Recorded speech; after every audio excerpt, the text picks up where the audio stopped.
Oi, meus amigos e minhas amigas, sejam bem-vindos a mais um vídeo do Jornal do Fazendeiro. E hoje nós vamos falar sobre o beta. Então, já deixa o seu like, já se inscreva no canal, compartilha com seus amigos. O beta é um gênero de peixes pequenos e coloridos, da família Osphronemidae. Estão descritas mais de 60 espécies de beta.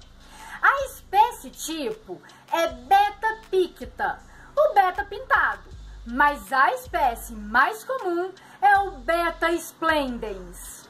O peixe lutador, ou como também é chamado peixe de briga, que é muito popular entre os aquaristas. E você já deixa aqui nos comentários e conta pra gente. Se você tem um beta porque é um aquarista amador, se você tem uma criação de betas e vende, revende os filhotes, a gente quer muito conhecer um pouquinho mais de você. Bom, no aquarismo mundial, sua variedade de cores, combinações e desenhos de caudas são muitas. E assim, podem fazer com que este peixinho tenha valores de até R$1000. Os machos são solitários e, se colocados juntos, consequentemente, eles brigam. Brigam até que um deles venha a óbito. A espécie splendens tem a média de 4 centímetros de corpo e vive, no caso em um aquário, aproximadamente de 3 a 5 anos. Isso, obviamente, quando é bem cuidado. Todos os betas são pequenos, mas podem variar significativamente no tamanho. De 2,5 centímetros, como é o caso do beta chanoides, até 12 centímetros, como é o caso do beta jacar. Os peixes do gênero beta pertencem à família dos anabantídeos, o que significa que podem respirar o ar atmosférico através de um órgão chamado labirinto, o que lhes possibilita viver em água pobre em oxigênio, como plantações de arroz, riachos de corrente lenta, valas de drenagem e poças de chuva, onde outros peixes de outras espécies não conseguiriam jamais viver. Os betas são divididos em 2 grupos, conforme seu comportamento sexual. Alguns constroem ninhos com bolhas, como é o caso do beta splendens, enquanto outros incubam os ovos na boca, como é o caso do beta picta. Esses últimos são, por sua vez, chamados pseudobetas. Especula-se que tenham evoluído de espécies construtoras de ninho, como adaptação a habitats de corrente rápida. A reprodução em cativeiro é relativamente simples, bastando para isso um aquário que necessita ter o tamanho mínimo de 30 litros e um pequeno recipiente transparente. No aquário coloca-se o macho, enquanto que no pequeno recipiente coloca-se a fêmea. Em seguida, o recipiente com a boca para cima é colocado dentro do aquário, que terá um nível de água insuficiente para cobrir o recipiente. Uma vez visualizando a fêmea, o macho irá iniciar a construção do ninho, formado por diversas bolhas na superfície da água. Essa tarefa pode ser facilitada por algo que fique na superfície, como um isopor ou um pedaço de plástico, por exemplo, o que vai evitar que o ninho se prenda ao recipiente da fêmea. Uma vez construído o ninho, é o momento de soltar a fêmea, que será cortejada e envolvida pelo macho, se eles tiverem um contato imediato. O macho irá cortejá-la antes de fazer o ninho. Só depois de um tempo cortejando, ele começará a realizar essa construção. Sob pressão, a fêmea entregará ao macho, então o macho a abraçará Esse abraço é conhecido como abraço nupcial. Ela expelirá os ovos que serão fertilizados e colocados no ninho pelo macho com a boca. Algumas fêmeas ajudam o macho, outras preferem comer os próprios ovos. Uma vez concluída essa etapa, a fêmea deve ser retirada para não ser morta pelo macho. Este será responsável por cuidar dos ninhos e dos alevinos após o nascimento, devolvendo ao ninho aqueles que porventura caírem. Após 3 ou 4 dias, quando os alevinos já estão nadando de forma horizontal, após terem absorvido o saco vitelino, contando como início o dia em que os ovos eclodiram, o macho tem que ser separado dos alevinos, pois nessa hora ele poderá comê-los. O beta splendens se alimenta de zooplânctons, crustáceos, larvas de mosquito e de outros insetos que são ligados à água. Em cativeiro, geralmente são alimentados com rações paletizadas ou alimentos congelados. São basicamente insetívoros e não consomem nenhum tipo de vegetação. Tanto a anatomia do sexo como as suas cores são altamente variáveis e diversas. Os betas possuem 4 nadadeiras. A nadadeira dorsal, que fica em cima do dorso do animal, a nadadeira anal, localizada na parte de baixo do dorso, a nadadeira ventral ou pélvica, que fica localizada muito próximo à cabeça, e finalmente a nadadeira caudal. Os machos são caracterizados por possuírem todas as nadadeiras maiores que as da fêmea. Eles alcançam em torno 6,5 centímetros de comprimento. Os criadores trabalham continuamente no desenvolvimento de novas variedades de cores e de caudas, inclusive através do híbrido. Os betas splendens, principalmente aqueles de linhagem, são classificados quanto ao tipo e formato da nadadeira caudal.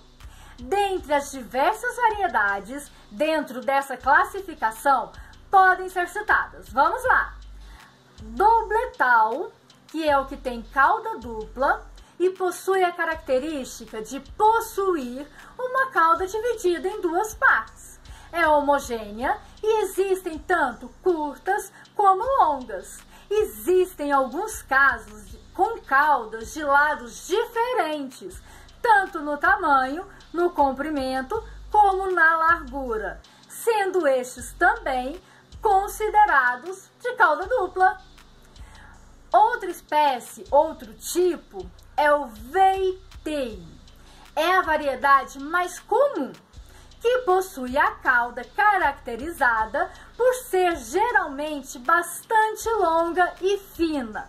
Quando o peixe quer fazer uma demonstração de força aos seus adversários ou cortejando a fêmea, esta tem uma abertura maior na parte mais perto da base do tronco do que nas extremidades, deixando-a muito parecida à forma de um véu que está a ser empurrado por uma leve brisa.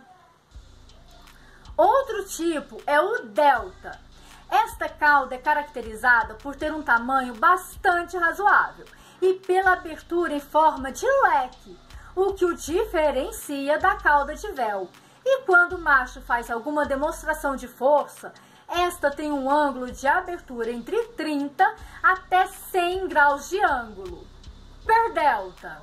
A cauda possui as mesmas características da cauda delta, porém com uma peculiaridade. Ela tem uma abertura superior a esta, podendo ir de um ângulo de 100 até 180 graus de ângulo. E muitas das vezes que vemos um desses exemplares bem desenvolvidos, é bastante difícil diferenciar dos half moon. Agora vamos falar desse tipo, né? O half moon. Os machos possuem uma cauda como se fosse uma meia-lua e são denominados dessa maneira por causa da abertura da cauda. E quando querem fazer-se notar, chegam a 180 graus de ângulo, sendo considerados por muitos, os amantes deste peixe, como o máximo em beleza e harmonia, tanto pelas longas caudas e barbatanas que possui, como pela amplitude de abertura no momento em que quer demonstrar sua força, o seu tamanho, a sua beleza e estado de perfeita saúde em que se encontra. Também nessa variedade de cauda encontramos uma diversidade muito ampla de cores, que na maioria dos casos resulta da combinação de machos de cores sólidas com fêmeas de cores variadas, encontrando dessa maneira inúmeras cores. Essas cores podem ser mármore, butterflies, cores exóticas. Também existem alguns exemplares com abertura da cauda superior a 180 graus, que são denominados como Overtooth Moon Rose Tail, que significa cauda de rosa. É uma variação do Half Moon. O excesso de ramificações em todas as nadadeiras dá uma aparência similar à de pétalas de uma rosa. Existem vários níveis de Rose Tails, que vão desde a forma moderada até formas extremas. O próximo tipo que nós vamos conhecer é o Crown Tail, que significa cauda de coroa. O beta com a cauda de coroa é facilmente reconhecido e diferenciado dos demais, já que é caracterizada por terem todas as barbatanas, ventrais, dorsais e peitoral, o prolongamento dos filamentos espinhosos. Estes podem ser de vários tipos, como os raios duplos, triplos, múltiplos, desordenados, cruzados, curtos e longos. É conhecido no Brasil como pente. O outro tipo é o plaquete, que possuem a cauda caracteristicamente mais similar aos seus ancestrais selvagens, por ser bastante curta e arredondada. O nome deriva do termo utilizado na Tailândia para definir peixes de briga. A barbatana ventral também tem um acabamento característico e com ponta comprida. São geralmente confundidos com fêmeas, mas com o passar do tempo, o criador vai adquirindo alguns truques e passa a ser fácil distingui-los. Ao longo do tempo, permaneceram com poucas modificações, mas atualmente já existem muitos deles com bastante abertura da cauda, quase com o ângulo de um Half Moon, que é de 180 graus, possuidores do gene Half Moon, denominados como Half Plaquette ou Feather Tail, cauda de pena. Os betas Feather Tails, em casos não muito comuns, possuem um tipo de cauda com reentrâncias largas e bem marcadas.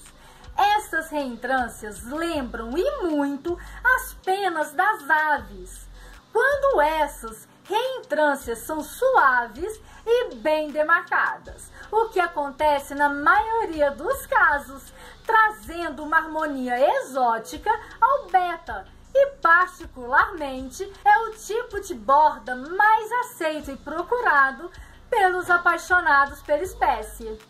Vamos falar um pouquinho sobre essa coloração, esse festival de cores do beta? Os betas esplendens possuem uma incrível variedade de cores, devido aos esforços de criadores aficionados pela espécie e pela sua beleza. As cores mais comuns são azul, vermelho, amarelo, opaco, preto, branco e laranja, enquanto que as cores consideradas mais raras são as metálicas, turquesa, cobre, lavanda, mostarda, grizzle, mármore, verde e koi. Além das cores em si, possuem também diversos padrões de cores. Alguns a gente consegue citar, como sólidos, que são os indivíduos de uma cor só, com cores bem acentuadas e definidas e que não demonstram nenhuma outra coloração no mesmo espécime. Os bicolores, que são indivíduos que no seu padrão base contêm duas cores bases, mas sem nenhum outro tipo de mancha, seja no tronco ou em qualquer uma das barbatanas. O butterfly, que são indivíduos que no seu padrão base contêm duas ou mais cores. E por que esses já não são chamados de bicolores? Pela existência de duas ou mais cores nas diferentes partes do beta, desde que estejam bem ordenadas. Dragon possuem uma cor base forte, com as escamas na parte principal do corpo no indecente pálido. Cambodia, o corpo é pálido, quase adquirindo tom incolor. O mármore, que possui padrões irregulares por todo o corpo e barbatanas. Pessoal, eu espero que vocês tenham gostado, tanto quanto eu, de conhecer um pouquinho mais sobre o beta. E já deixe aqui nos comentários qual é a sua relação com esse tipo de aquarismos. E já deixa o like e já se inscreva no canal. Até a próxima!